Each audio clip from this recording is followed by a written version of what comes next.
7 Criteria for a Successful Wilderness Survival Shelter.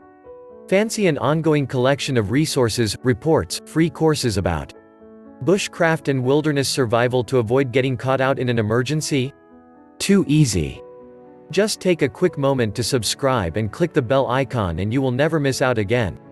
Okay, in this video we are going to look at 7 criteria for a successful wilderness survival shelter. There are a few basic criteria to follow when it comes to building a wilderness survival shelter. Depending upon the situation, injury, location, etc. You won't always be able to use all 7 criteria, but the more you do the warmer you'll be. I remember the first time I built a shelter it looked like Swiss cheese. The wind blew through it and then it rained. The only good part was that I had a fire. But even that burned out. Well, there were many lessons learned that day, so let's see what works. Here are the 7 criteria for a successful wilderness survival shelter. 1. Warm, dead air space. You want to create a dead air space that traps heat in by having a low door and following the next few steps. 2. Wind and waterproof, above and below. If wind can blow through, so can water. So, if you see holes, you're probably not going to stay dry or warm. Consider drainage from the surrounding ground and that you will not wake up in a puddle.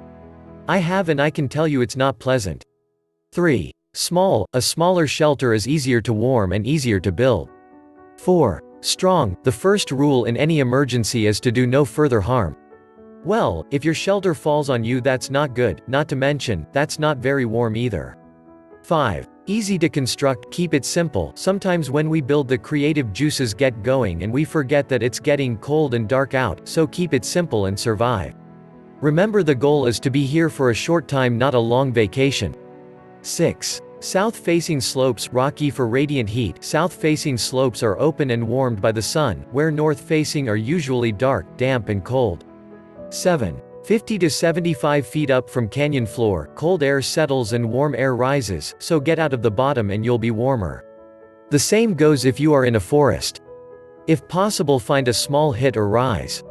These are the basic criteria for wilderness survival shelters, and the more you can follow them, the better shelter you'll have. A lot of people never practice their emergency skills or use their emergency gear until a true emergency happens. The only problem with that approach is that it's a bad time to find out something doesn't work or you're not sure how to do it. I've always emphasized that my students use and test their skills and gear to find out what really works, so when the time comes that they truly do need them, they can count on them. Remember, repetition is the mother of skill, and after you build a few you'll be an old pro.